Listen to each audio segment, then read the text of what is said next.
beautiful couple. মাসি, আমি আমার জীবনে তোমার মতো একটা ব্যাকবোনলেস ছেলে দেখি নাই। কলেজ থেকে আমি জানি তুমি আমাকে পছন্দ করো, আমি তো অ্যাটলিস্ট তোমার সাথে আমার ফ্রেন্ডশিপটা রাখছিলাম নাকি? আমার যখন ব্রেকআপ হয় সবার আগে আমি কাকে ফোন দিছিলাম? হ্যাঁ, তোমাকে দিছি। তুমি কি করছো বলতে পারছো? কিচ্ছু বলতে পারো নাই। তুমি যে তুমি ঘুরছি ফিরছি টাইম স্পেন্ড করছি যাতে অ্যাটলিস্ট তুমি সুযোগ পাও, তুমি বলার মতো সাহস পাও যে তুমি আমাকে ভালোবাসো। বলতে পারো নাই কেন কখনো? কি চাও আমার থেকে তুমি?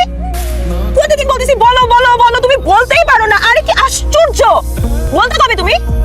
আমার বিয়ে হয়ে গেলে, আমার বাচ্চা হয়ে গেলে কবে বলতা? হ্যাঁ, শুনলাম তুমি আমার নামে বাজি ধরছো, 3 দিনের বাজি, যে 3 দিনে তুমি আমাকে প্রপোজ করবা। যদি করতে না পারো তাহলে আমি অন্য কারো। আজকে তো তোমার 3 নাম্বার দিন, কি হইলো? করতে পারছো প্রপোজ? তাহলে আমার কি করা উচিত? তোমার বন্ধু হয়ে যাওয়া উচিত। ফুল নিয়ে আসছো, যে ফুলটা দিয়ে আমি তোমার সামনে তোমার বন্ধুকে প্রপোজ করতেছি, স্টিল তুমি তাকায় আছো বলতেছো গুড কাপল, বিউটিফুল কাপল। লজ্জা নেই তোমার? এখন আমার কি করা উচিত? কি করা উচিত?